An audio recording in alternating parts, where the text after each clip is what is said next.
여러분 안녕하세요. 이 자리 이렇게 인연되어 주시는 것 대단히 감사합니다. 자, 오늘 여러분들하고 나누고 싶은 이야기는 이 동사섭의 로고인데요. 동사섭 로고가 가지고 있는 뜻을 나누어 보는 것입니다. 그럼 그 동사섭 로고는 무엇이냐 하면은 실은 이 로고로 동사섭 전체를 나타낼 수는 없지만은 동사섭의 바탕 철학을 나타내는 것인데요. 그림을 여러분들이 한번 그려보세요. 먼저 마음속으로 원을 그려보세요. 이렇게 원을, 자, 원을 그렸으면은 원 한 중앙에서 이렇게 X축으로 한번 원을 둘로 나눠 보세요. 그러게 되면은 원이 둘 쪽으로 나눠진 셈이죠. 그 다음에 이렇게 Y축을 또 한번 그어 보세요. Y축을 그을 때 밑으로 쭉 긋지 말고 이 X축 위로 해서 Y축이 이렇게 되는 겁니다. 그래서 이렇게 하고 이렇게 그는 겁니다. 이렇게 되면 원이 몇 쪽으로 나눠져요? 한쪽, 두 쪽, 세 쪽 이렇게 나눠질 것입니다. 그래서 이 세 쪽을 가지고 이 존재론이라고 할까, 우주론이라고 할까 하는 것을 얘기를 하게 되는 겁니다. 자, 그렇다면은 우리들이 일단 인생이 행복론입니다. 결국은. 그러면은 행복을 얘기하려고 할 것 같으면은 존재론부터 얘기를 해야 됩니다. 왜 그러냐? 항상 행복, 불행 이러한 것은 내 마음이 무엇인가를 대상으로 했을 때 내 마음과 대상 사이의 이 관계, 여기에서 만들어지는 것입니다. 그러면은 내가 세상을 어떻게 보느냐에 의해서 행복 여하가 다 결정이 돼 버려요. 그러면은 세상을 어떻게 보는 것이 행복에 도움이 될 것인가? 이것이 사실은 대단히 중요한 주제지요.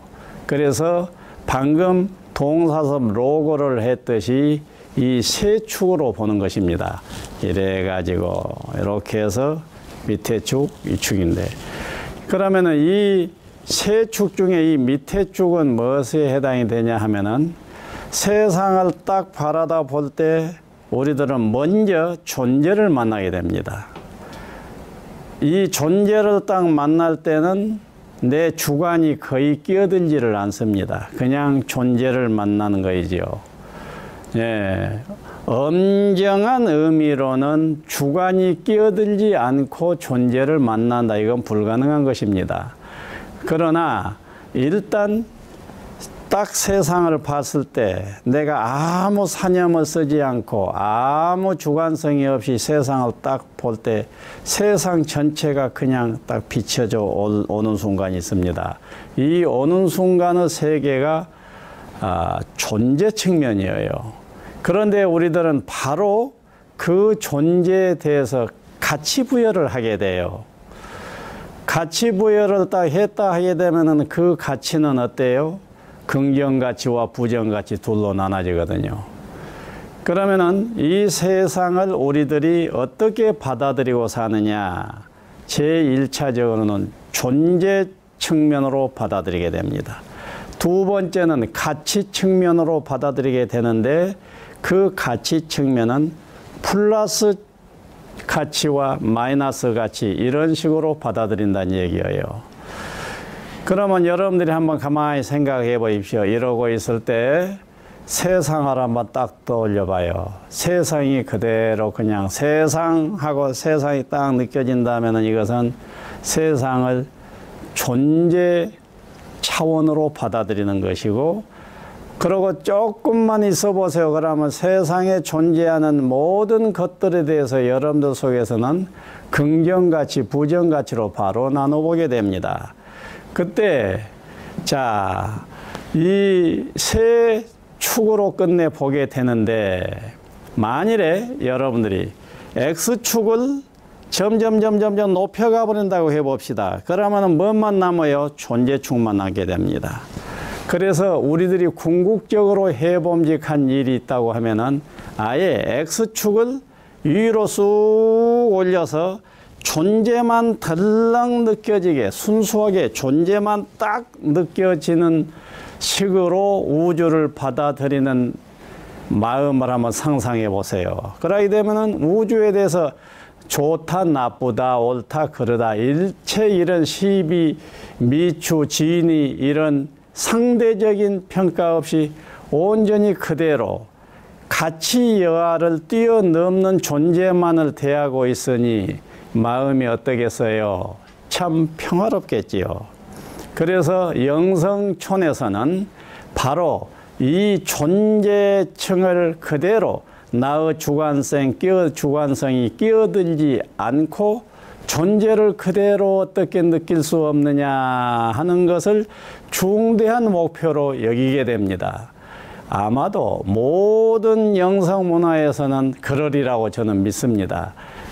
저희들이 하고 있는 동사섭이라고 하는 영성문화도 존재로만 그대로 받아들일 수 있는 상태를 가장 높은 경지로 여기고 있습니다.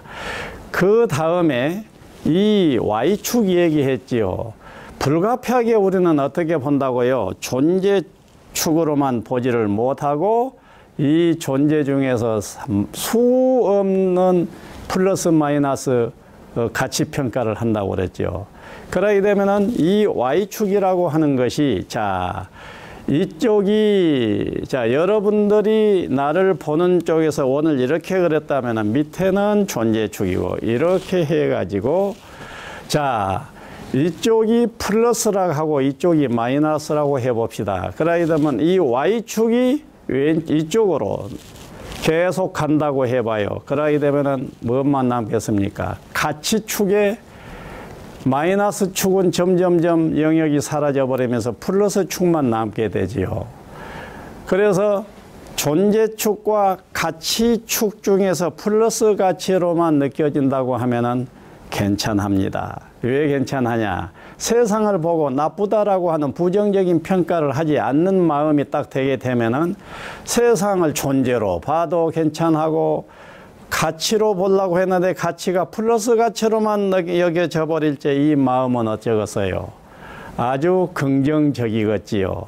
그래서 존재로만 바라다 보면은 초월적인 의식을 경험하게 되고 플러스로 바라보게 되면은 긍정을 경험하게 되니 초월을 경험한다, 긍정을 경험한다. 그러게 되면은 어떠겠어요? 갈등이 없습니다. 행복입니다.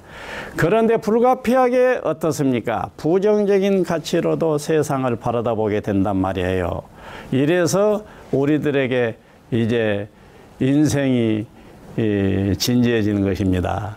인생이 그렇게 만만하지 않는 것은 왜 그러겠어요? 마이너스가 많아서 그래요. 문제가 많이 생기는 것입니다.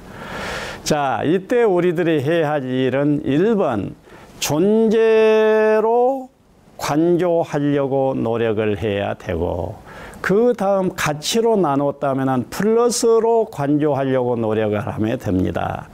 그러면 그 방법론은 다양하게 있겠지요. 그런데 여기에서 그 방법론들을 다 다룰 수는 없고 여러분들에게 던지는 화두입니다. 그리고 마이너스로 느껴지는 이 부분을 어떻게 해서 좀 극소화시켜 볼 수 있느냐 하는 것을 조금 보태볼게요. 여러분들이 세상을 보고 좋네 나쁘네 하는 것이 나의 주관성이다라고 하는 것만 확실히 해놓으면은 굉장히 벗어날 수가 있습니다. 여러분이 세상을 나쁘게 보인다, 저놈 나쁜 놈으로 보인다라고 할 때 저것은 내 주관적으로 내가 그렇게 주관적인 렌즈로 그렇게 보고 있는 거야 라고 생각을 하시라 거예요. 그 다음 또 이런 관점으로도 봐요. 저놈이 나쁘다라고 하게 되면은 정말 좋으냐 나쁘냐 하는 것은 부처나 알고 신이나 하는 것이지 정말은 우리 사람은 잘 모르는 법이다. 이렇게 생각을 해봐요. 그러게 되면은 마이너스라고 여겨지는 그것들이 내 속에서 어때요? 위력을 상실하면서 자리를 양보하게 됩니다. 그 다음에 또 마이너스로 여겨졌을 때 이렇게 생각을 해요. 저놈이 아주 나쁜 짓을 하고 있다. 아주 나쁜 놈, 아주 벌 받을 놈, 이런 식으로 여겨지면은 그 사람은, 그 존재는 어떤 필요한 과정, 경험의 과정에 있다라고 생각을 하는 것입니다. 이처럼 여기서 바라다보되 관점을 조금 바꿔서 바라다 봐주게 되면은 이렇게 마이너스라고 여겨졌던 그 모든 것들이 나에게 수용되어지고 이해되어지게 되는 것입니다. 확실한 부정가치라고 해봅시다. 그때는 여러분들이 할 일은 무엇이겠어요? 저놈, 나쁜 놈, 죽일 놈 하는 그것이라기보다는 여러분들이 따뜻한 가슴으로, 사랑으로 안아주면서 해결해 가야 할 여러분들의 가슴의 대상, 따뜻한 가슴으로 안아줘야 할 대상이다라고 생각하면서 접근을 하게 되는 겁니다. 그러게 된다고 하면은 마이너스가 문제가 그렇게 없을 거예요. 여러분들이 바라다 보이는 세계에 어떻게 바라다보고 살 것이냐 하는 것이 여러분들의 몫입니다. 같은 값이면 다홍치 마라. 세상을 보다 긍정적으로 바라다볼 수는 없을 것인가? 화두를 여러분들에게 던져봅니다. 감사합니다.